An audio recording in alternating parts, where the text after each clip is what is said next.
Hai guys, selamat siang. Saya saat ini sedang berada di London. Kemudian ada beberapa teman media yang mau menanyakan dan saya diminta tanggapannya terkait kasus Nikita Mirzani dengan tuntutan jaksa 11 tahun. Jadi ada beberapa pertanyaan ya dari teman-teman media. Pertama adalah gimana tanggapan Mas Krisna mengenai Nikita Mirzani dituntut 11 tahun penjara, denda 2 miliar di kasus pemerasan dan tindak pencucian uang. Pertama, saya kan tidak mengikuti dalam sidangnya kasus Nikita Mirzani. Saya hanya mengikuti daripada medsos juga berita-berita yang ada dalam sidangnya Nikita Mirzani. Apa sih, pertanyaan saya kan gini, apa sih yang membuktikan jaksa dalam kasusnya Nikita Mirzani sehingga jaksa dapat menuntut 11 tahun? Apakah bukti pemerasannya itu betul-betul ada? Lalu kemudian menyebarkan sebuah informasi dalam undang-undang ITE juga betul-betul ada. Lalu kemudian dengan kasus TPPU-nya tuh apakah betul-betul ada? Kalau melihat daripada kasus-kasus yang lain, menurut saya sih sangat cukup tinggi, gitu, sangat cukup tinggi dalam tuntutan 11 tahun ini, gitu. Jadi sekali lagi bahwa yang membuat saya dengan dasar apa mereka mempunyai bukti-bukti dalam fakta persidangan sehingga dapat menuntut 11 tahun kepada Nikita Mirzani. Kedua, menurut Mas Krisna, apakah tuntutan itu sudah tepat atau untuk Nikita Mirzani? Ya kembali lagi tadi, tepat atau tidak tepatnya kan dilihat daripada fakta persidangan yang meyakinkan bukti jaksa itu sehingga menuntut Nikita Mirzani 11 tahun harus dibuktikan loh oleh jaksa penuntut terkait tindak pidana yang dilakukan oleh Nikita Mirzani terhadap pemerasan yang selama ini kita dengar kan bahwa pemerasannya itu. Jadi kembali lagi apa yang meyakinkan jaksa itu kan sehingga dia bisa menuntut 11 tahun kepada Nikita Mirzani.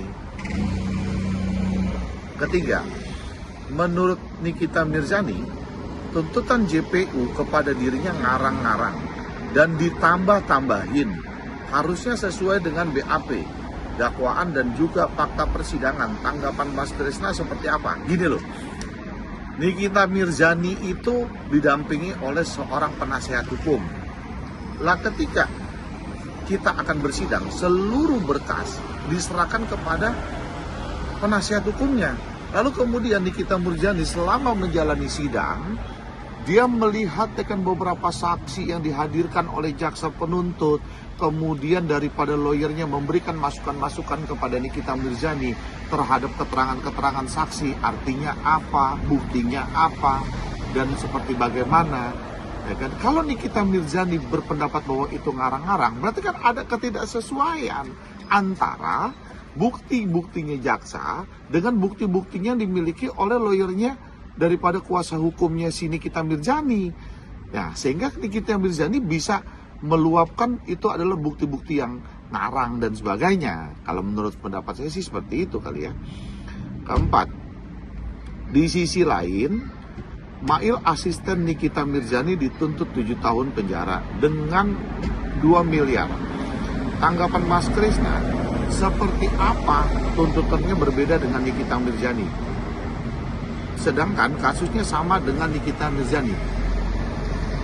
Dalam sebuah tindak pidana, kasusnya sama, tapi tentunya perbuatannya yang berbeda. Kenapa Nikita Mirzani dituntut lebih tinggi daripada Mail? Karena mungkin jaksa penuntut berpendapat bahwa dianggapnya Nikita Mirzani adalah sebagai otak daripada perbuatan tindak pidana tersebut. Dia yang memerintah, dia yang menyuruh, lalu kemudian dia yang mengarahkan. Itu mungkin pendapat jaksa seperti itu. Sedangkan peranan Mail dianggap oleh jaksa hanya sebagai pembantu dalam melaksanakan sebuah tindak pidana tersebut yang dapat dibuktikannya seperti itu oleh jaksa. Jadi tentunya hukumannya itu pasti berbeda, gitu loh. Pasti berbeda karena dianggapnya mungkin saja Nikita Mirzani adalah sebagai otak daripada perbuatan itu, sehingga jaksa sah-sah saja kalau mau menuntut itu lebih tinggi daripada Mail. Kelima, Perihal Nikita Mirzani meminta agar harta JPU harus dicek. Karena menurut dirinya ada beberapa JPU yang nggak dicek hartanya di kasusnya. Ya, coba bayangkan kalau kalian jadi Nikita Mirzani, ya kan, dia tuh sebagai tulang punggung keluarga. Lalu dia, ya kan, anaknya masih kecil-kecil yang masih membutuhkan kasih sayang seorang ibu. Selama ini kita lihat kan seorang Nikita Mirzani berjuang dalam hidupnya, akan menitik karirnya dalam hidupnya, lalu akan untuk memperjuangkan anak-anaknya seperti apa, kita tahulah semua. Ya, luapan-luapan hal-hal seperti itu manusiawi buat saya, manusiawi buat saya. Tapi tentunya kalau memang Nikita Mirzani mempunyai satu buah bukti yang itu adalah tindak pidana korupsi, laporkan aja, kan ada ruangnya, laporkan aja hal tersebut kepada Komisi Pemberantasan Korupsi KPK, kan, dilaporkan tindakan itu gitu loh. Kemudian sekarang gampang kok cara ngecek harta pejabat itu seperti apa, karena setiap pejabat itu juga melaporkan LHKPN. Lalu sekarang kan ada tracking dari PPATK, aliran dana dan sebagainya. Jadi ketidakpuasan daripada Nikita Mirzani kalau itu dianggap tidak puas dan mempunyai satu bukti, ya kan, untuk itu dilaporkan kepada KPK, laporkan aja biar menjadi terang benderang dalam kasusnya itu sendiri.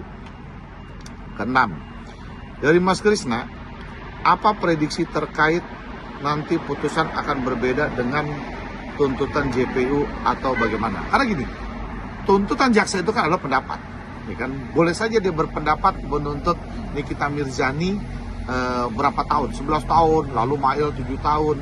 Biasanya dari saya ya sebagai praktisi hukum, dari sidang-sidang yang ada, antara tuntutan jaksa dengan vonis hakim itu biasanya berbeda, biasanya sih lebih rendah. Kalaupun misalkan tuntutan jaksa dengan vonis hakim sama, itu juga jarang.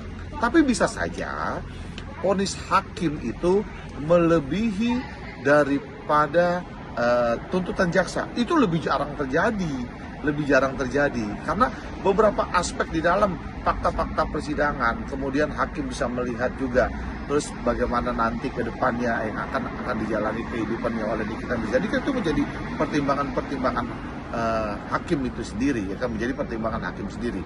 Yang namanya produk hukum itu adalah vonis.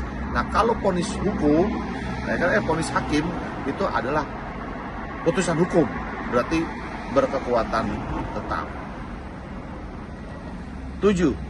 Pandangan Mas Krisna sendiri melihat nanti di agenda pledoi minggu depan akan seperti apa?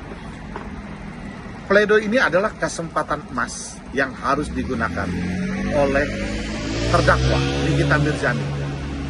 Dan pengacara Nikita Mirzani harus berjuang keras untuk berargumentasi, mematahkan argumentasi pembuktian jaksa dalam tuntutannya jaksa.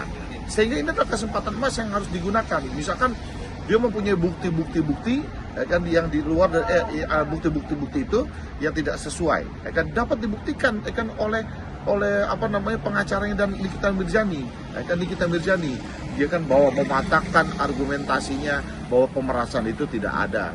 Kemudian tindak pidana pencucian uangnya itu tidak ada. Lalu menyebarkan pencemaran nama baik dengan undang-undang IT itu tidak ada. Jadi kesempatan emas ini harus benar-benar dibuktikan. Dengan pledoi ini nanti hakim akan melihat pledoinya isinya seperti apa, argumentasinya seperti apa.